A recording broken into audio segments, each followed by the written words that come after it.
Hello and welcome to Interviews with Aaron.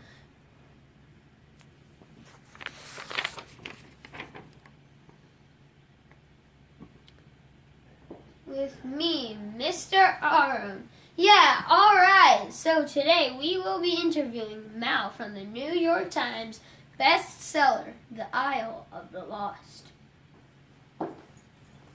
Hi everyone. Here's a gift for you. It's a copy of my new book. Thank you. You're welcome.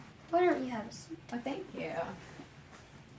For about a month, you were planning on cursing Evie. Why did you want to curse her?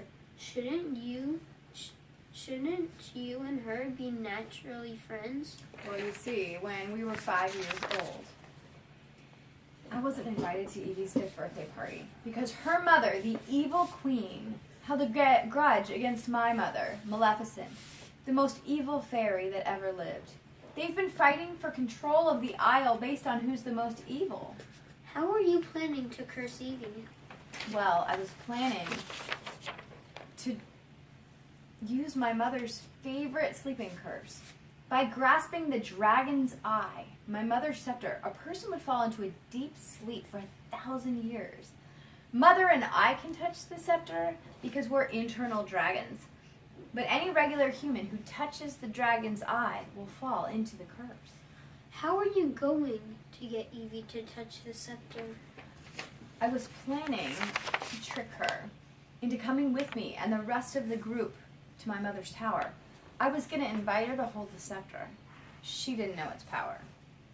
So, Mal, were you surprised by your act of saving Evie from the sleeping curse? You know, I felt disappointed that I didn't go through with it, but Evie's actually a good person to hang out with.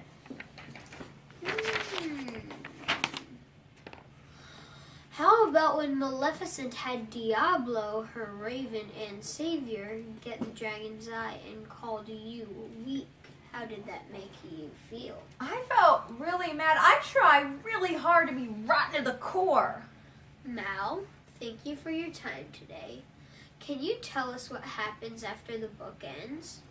Well, I could, but you'll just have to watch Disney's Descendants to find out. Bye, everyone. Rotten to core. Thank you for visiting us on Interviews with Aaron. Can you edit clips together?